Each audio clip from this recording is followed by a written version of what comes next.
अस्सलाम वालेकुम स्टूडेंट्स। आज का हमारा लेक्चर है कॉस्ट अकाउंटिंग का एडीपी 2 क्लास से। तो जैसा कि पिछले चैप्टर हम कंप्लीट कर चुके हैं, आपने चैप्टर नंबर 7 किया था कॉस्ट ऑफ प्रोडक्शन रिपोर्ट का। तो अभी चैप्टर नंबर 10 स्टार्ट कर रहे हैं हम, जो कि फैक्ट्री ओवरहेड के नाम से है।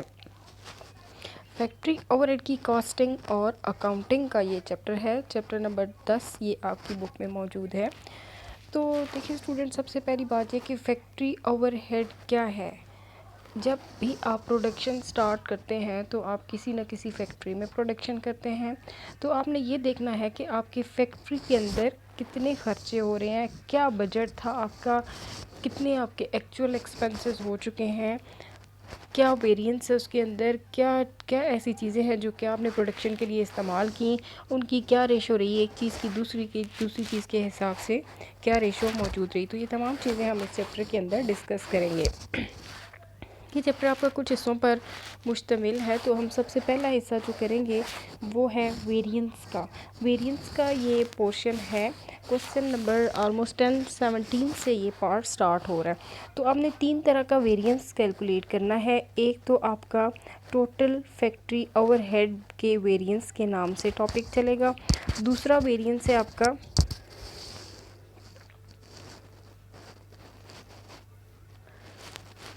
कैपेसिटी वेरिएंस है, ठीक है। और अब तीसरा वेरिएंस चलेगा आपके पास स्पेंडिंग वेरिएंस। ये 3 तरह के वेरिएंस को आपने इन क्वेश्चंस के अंदर कैलकुलेट करना है, एनालिसिस करना है कि क्या वेरिएंस रहा, क्या फ़र्क रहा। तो चलते हैं उसकी डिटेल की तरफ। सबसे पहले वो कहता है ओवरऑल वेरिएंस। इसका दूसरा नाम है under or over applied variance, या फिर उसका third name total factory overhead variance के नाम से मौजूद है। तो सबसे पहले हमें ये पता होना चाहिए कि फैक्ट्री ओवरहेड वेरिएंस है क्या, इसका एनालिसिस क्या करेंगे आप।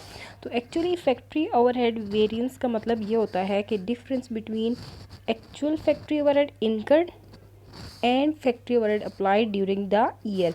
दो चीज़ों के दरमियान फ़र्क क्या क्या, एक्चुअल फैक्ट्री ओवरहेड और अप्लाइड फैक्ट्री ओवरहेड के दरमियान जो फ़र्क है वो आपका क्या कहलाता है, फैक्ट्री ओवरहेड वेरिएंस कहलाता है। अब बात ये कि इसमें एक्चुअल एफओएच यानी एक्चुअल फैक्ट्री ओवरहेड से क्या मुराद है। तो एक्चुअल फैक्ट्री ओवरहेड ये वो खर्चा है, वो एक्सपेंस है जो कि एक्चुअली एक फैक्ट्री के अंदर इनकर हो चुका है। मसलन आपने एक चीज़ को प्रोडक्शन की, इसको प्रोड्यूस किया, तो उसकी प्रोडक्शन की जो लागत पड़ी है, लेट्स सपोज वो 60,000 है। तो ये उसकी प्रोडक्शन के बाद आप बताते हैं कि असल में इस चीज़ को बनाने के ऊपर कितना खर्च हुआ, 60,000 रुपये का। तो उसके बाद लिखा है यहाँ पे अप्लाइड एफओएच। तो देखना ये है कि ये अप्लाइड एफओएच क्या चीज़ होती है।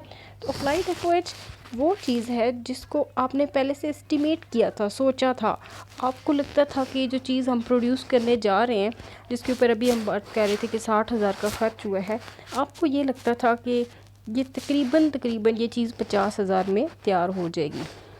तो देखें अब असल में उस चीज़ की प्रोडक्शन के ऊपर ख़र्चा कितना आया। जो एग्जांपल हम ले रहे थे 60,000, हमने सोचा क्या था कि कितना इसके ऊपर ख़र्चा आ जाएगा, 50,000।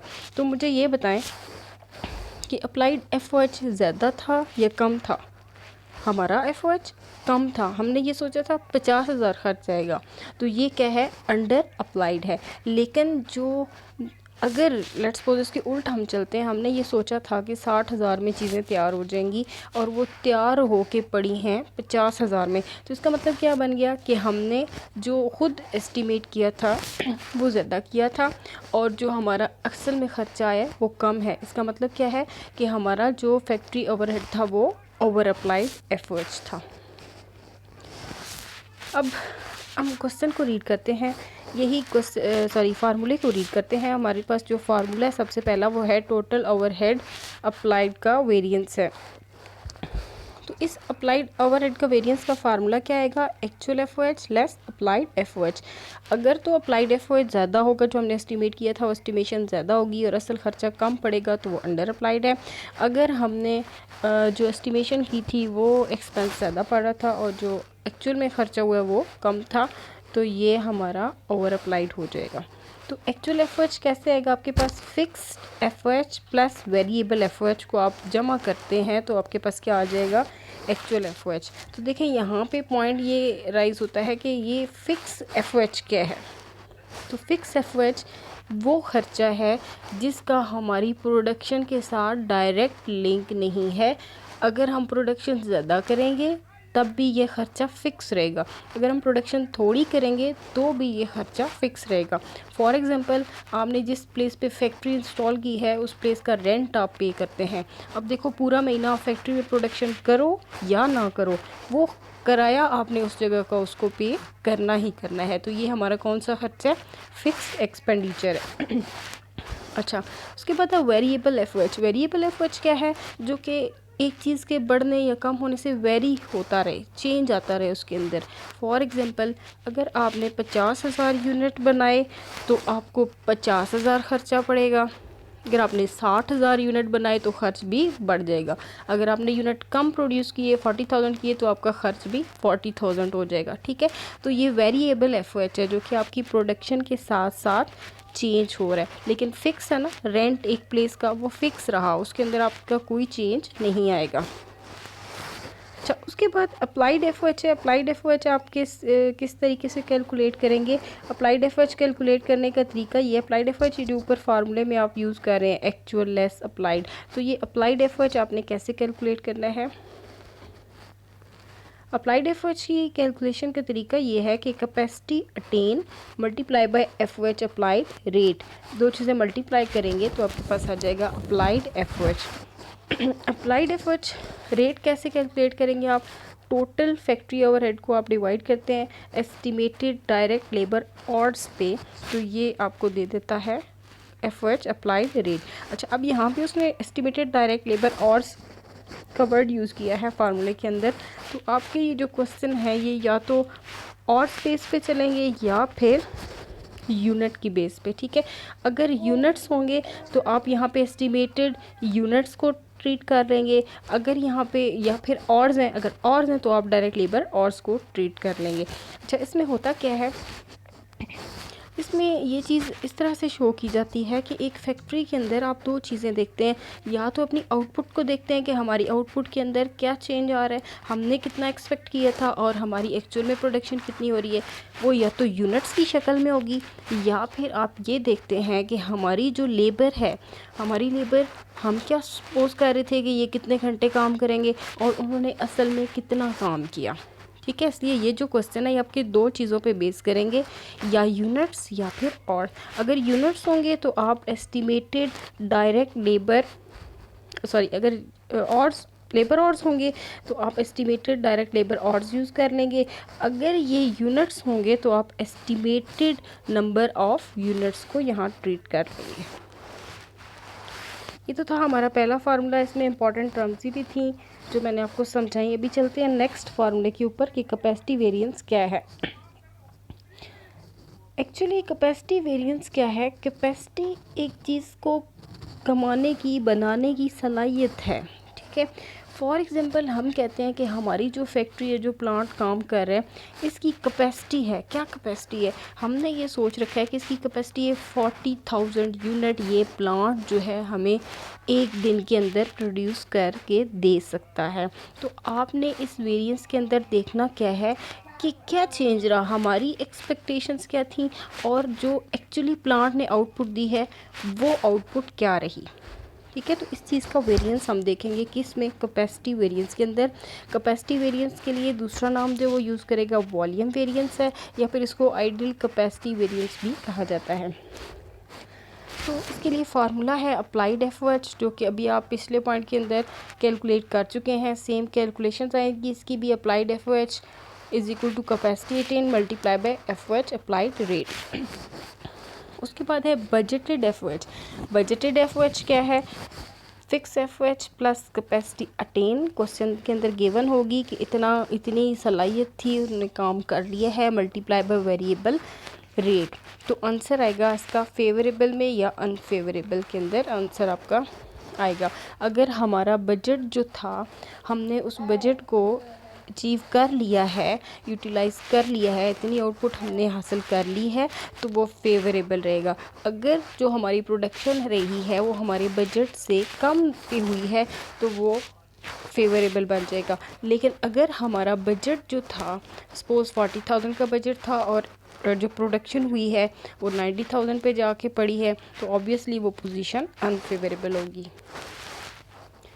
यहाँ पे उसने एक टर्म यूज़ किया कि हमें वेरिएबल रेट चाहिए होगा। अब बात यह है कि वेरिएबल रेट आप कैलकुलेट कैसे करेंगे। तो वेरिएबल रेट का फार्मूला क्या है, एस्टिमेटेड वेरिएबल FOH यानी factory overhead divided by estimated direct labour hours.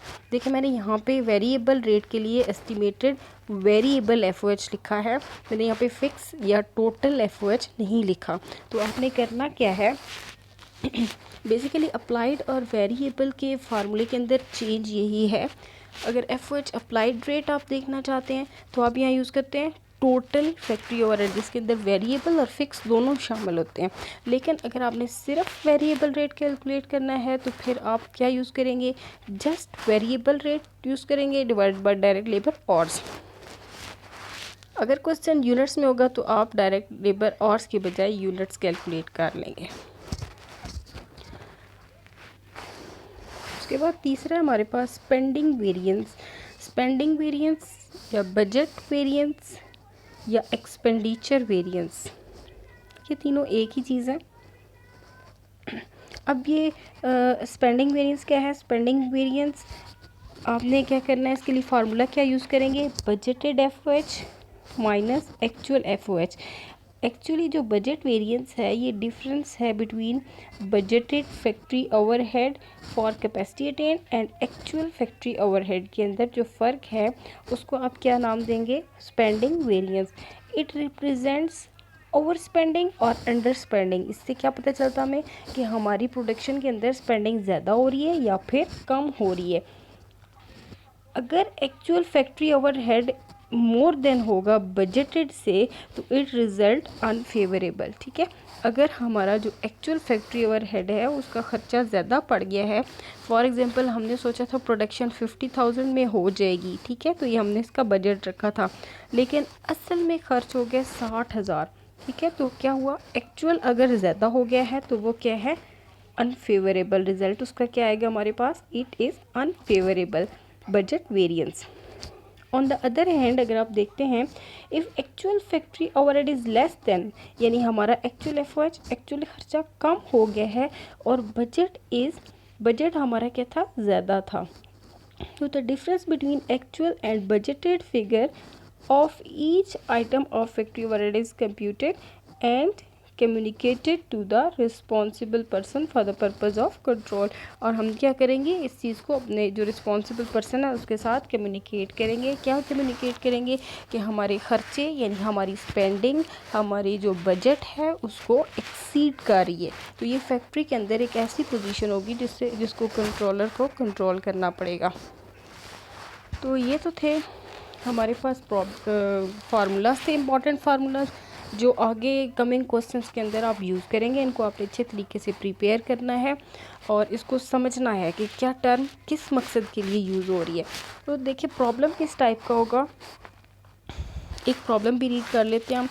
FOH variance analysis या एक्चुअल एक्टिविटी ऑफ 1 मंथ, कहते हैं 1 महीने का हिसाब किताब है ज़रा ये। तो annual estimated factory overhead of Meran manufacturing co limited for an expected annual volume of 60,000 units. देखिए जो हम फार्मूलाज कर रहे थे वो हम डायरेक्ट लेबर और यूज़ कर रहा था, वो लेबर की आउटपुट को देखना चाहता था, लेकिन अभी वो ये सोच रहा है कि हमारी जो साल की प्रोडक्शन है वो तकरीबन 60,000 यूनिट हो जाएगी, जिसके अंदर वो कहते हैं कि फ़िक्स्ड खर्चा 3,60,000 का है, वेरिएबल 2,40,000 का है। अब जाते जाते हुआ क्या कि जो हमारा क्वेश्चन है वो एनुअल मंथली बेसिस के, हम मतलब मंथली इसको कैलकुलेट करना चाहते हैं। तो कहते हैं 6,000 यूनिट प्रोड्यूस किए हैं कौन से महीने में, जनवरी के महीने में, और एक्चुअल खर्चा कितने का आया, 64,500। तो आपने कैलकुलेट करना है ओवरऑल वेरिएंस। ओवरऑल वेरिएंस का दूसरा नाम आप कर चुके हैं टोटल वेरिएंस के नाम से भी है, अंडर और अप्लाइड वेरिएंस के नाम से भी है। कैपेसिटी वेरिएंस और स्पेंडिंग वेरिएंस आपने कैलकुलेट करना है। कुछ इस टाइप के क्वेश्चंस होंगे, वेरी इंपॉर्टेंट टॉपिक है ये, इसको अच्छे तरीके से प्रिपेयर कीजिएगा। इंशाल्लाह नेक्स्ट लेक्चर में मिलेंगे आपसे प्रॉब्लम नंबर 10, 17 के साथ। Thank you so much. अल्लाह हाफिज़।